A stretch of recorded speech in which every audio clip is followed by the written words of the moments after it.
Assalamualaikum warahmatullahi wabarakatuh. Anak-anak kelas 9, alhamdulillah kita sudah sampai di materi adab berjalan, berpakaian, makan, dan minum. Pentingnya menjaga adab berjalan, berpakaian, makan, dan minum. 1. Pentingnya beradab dalam berjalan agar manusia berjalan tidak sembarangan dalam berjalan, baik cara dia menggerakkan kaki maupun badannya. Cara-cara berjalan yang baik sesuai anjuran agama ditata agar manusia menjadi orang yang beradab dalam beraktivitas kesehariannya yang dimulai dengan menggerakkan badannya atau berjalan. 2. Adab berpakaian juga penting dalam kehidupan. Cara-cara berpakaian yang baik sesuai anjuran agama ditata agar umat Islam berpakaian sesuai ajaran agama seperti menutup aurat, memikirkan kepantasan atau kesopanan berpakaian, dan sesuai jenis kelamin. 3. Makan dan minum juga perlu memperhatikan adab. Pentingnya adab makan dan minum menurut Islam mengajarkan manusia agar menjadi pribadi yang selektif dalam memilih makanan atau memikirkan halal haramnya, tidak berlebihan memakan makanan atau tamak, dan memperhatikan aspek kesehatan makanan yang akan dimakan. Adapun dalil tentang adab berjalan bisa dilihat di Quran surat Al-Isra ayat 37.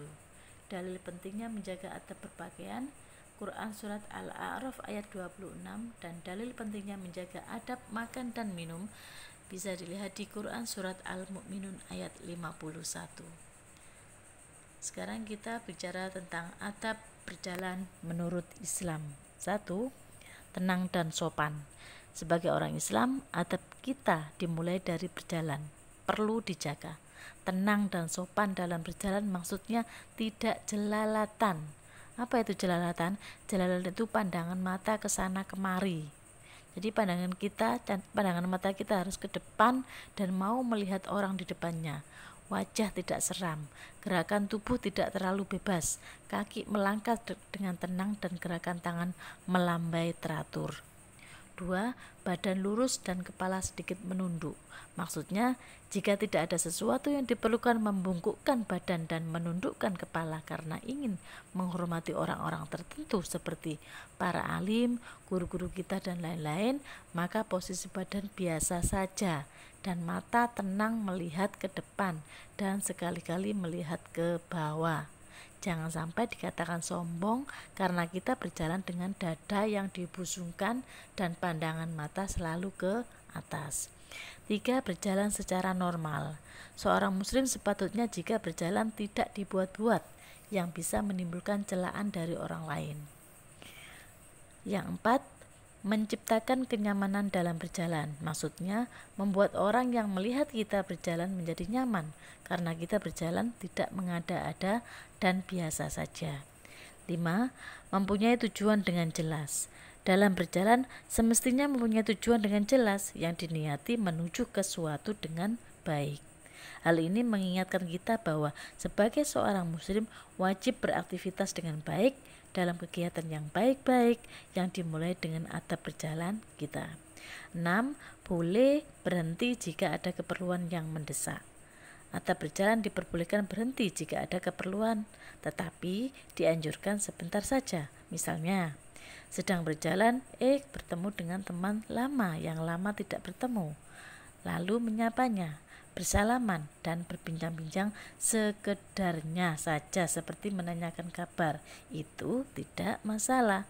Pembicaraan tidak boleh ngelantur sehingga tujuan atau niat berjalan rusak karenanya. 7. Tidak mencari perhatian dalam berjalan. Jika kita berjalan dengan tujuan mencari perhatian orang lain, berarti tidak menerapkan adab berjalan menurut Islam. Seandainya dalam berjalan kita memakai sepasang sepatu, maka sepasang sepatu dipakai semua, tidak boleh hanya satu sepatu saja. Mengapa demikian? Karena bisa jadi kita dikira orang yang gila. Nah, tapi jika terpaksa harus tidak memakai sepatu atau sandal sebaiknya dilepas semua, tidak memakai alas kaki seperti seorang yang sedang olahraga jalan kaki dan sebagainya. 8. Tidak berjalan dengan sambil makan. Meskipun hanya makan makanan kecil, tidak diperkenankan berjalan sambil makan. Jika terpaksa, makanan dikunyah dan ditelan dulu, barulah berjalan. 9. Berjalan harus fokus. Jika berjalan tidak fokus atau tidak konsentrasi bahwa seorang sedang berjalan, maka bahaya mudah datang. Berjalan sambil melakukan sesuatu aktivitas, mungkin tinggal melanjutkan suatu pekerjaan yang dianggapnya bisa dilakukan sambil berjalan, misalnya sambil menghafal materi karena mau ulangan, maka sebaiknya dihindari. Lebih-lebih kalian kebanyakan anak-anak itu berjalan sambil memegang atau membaca HP. Itu tidak diperbolehkan, bisa berbahaya. 10. Tidak mendahului orang lain.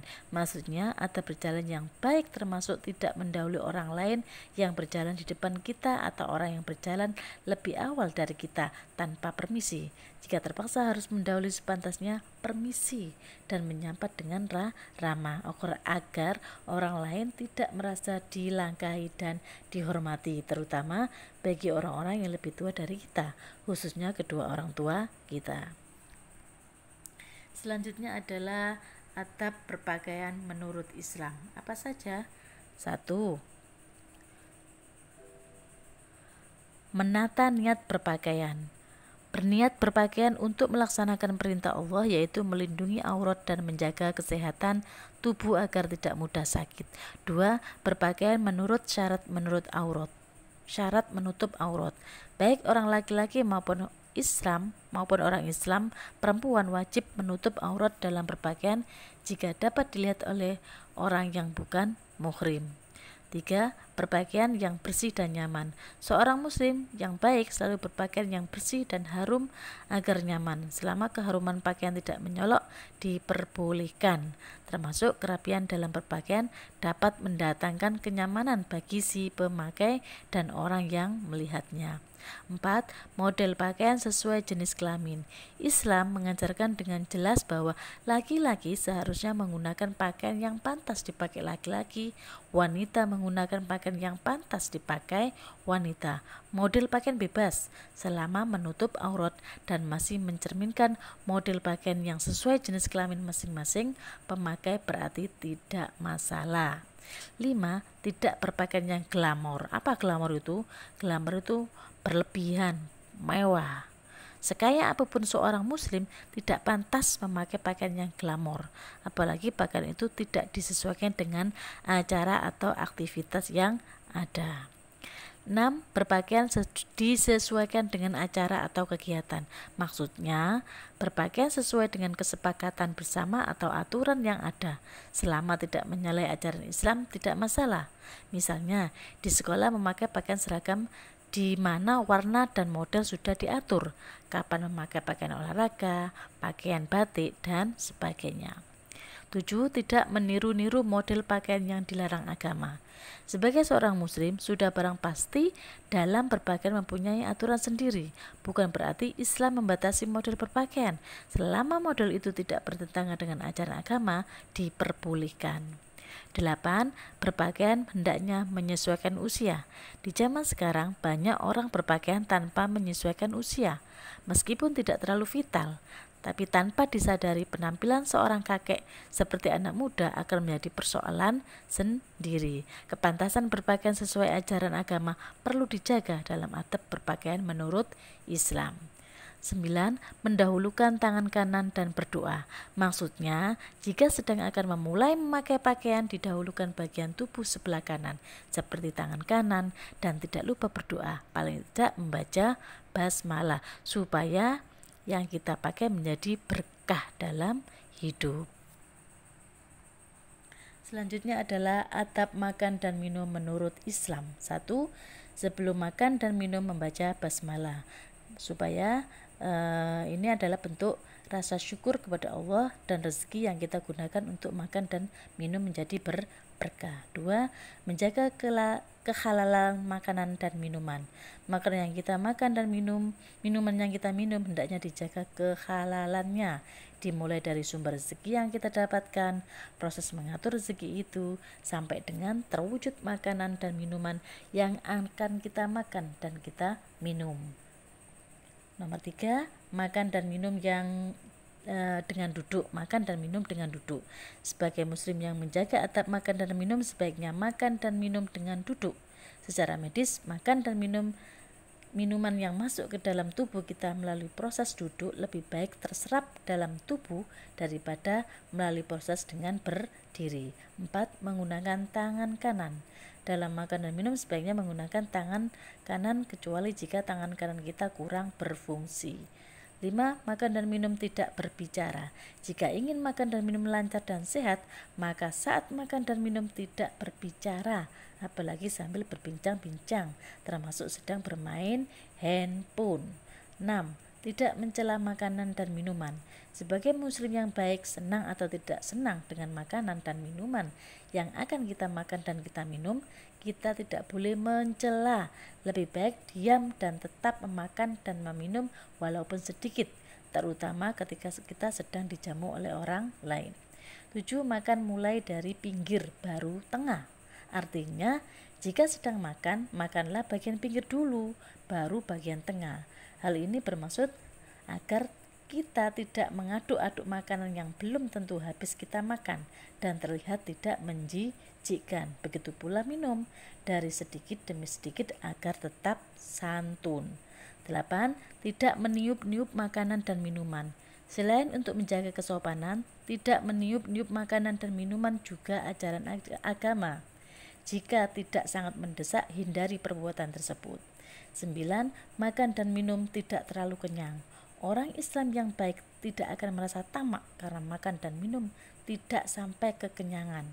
Makan dan minum secukupnya saja agar badan sehat dan hati tidak keras. 10. Mengakhiri makan dan minum dengan bacaan hamdalah.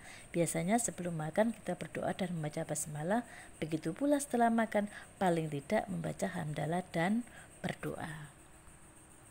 Yang terakhir adalah hikmah beradab berjalan, berpakaian, makan, dan minum. 1. Semakin mantap menjadi orang Islam karena masalah kebiasaan sehari-hari diatur sehingga menjadikan kita semakin santun dan beradab. 2. Memperoleh kepuasan batin dalam menerapkan aktivitas sehari-hari yang kita butuhkan. 3. Semakin dapat meningkatkan ajaran Islam dan menjadikannya kebiasaan hidup. 4. Semakin menjadi pribadi yang terarah dan teratur dalam bersikap dan berperilaku. 5. Dapat menjauhi sifat ceroboh. 6. Menjadikan hubungan sosial semakin nyaman dan damai. 7. Mewujudkan perlakuan lebih baik dari orang lain. 8. Dapat menerapkan ajaran agama dan nilai-nilai sosial yang tidak bertentangan dengan agama. 9. Dapat konsisten dalam berpikir, bersikap, dan bertindak. 10. Menjadikan jiwa dan raga sehat. Alhamdulillah, demikian tadi penjelasan dari saya. Mohon maaf bila terlalu cepat, dan saya akhiri. Wassalamualaikum warahmatullahi wabarakatuh.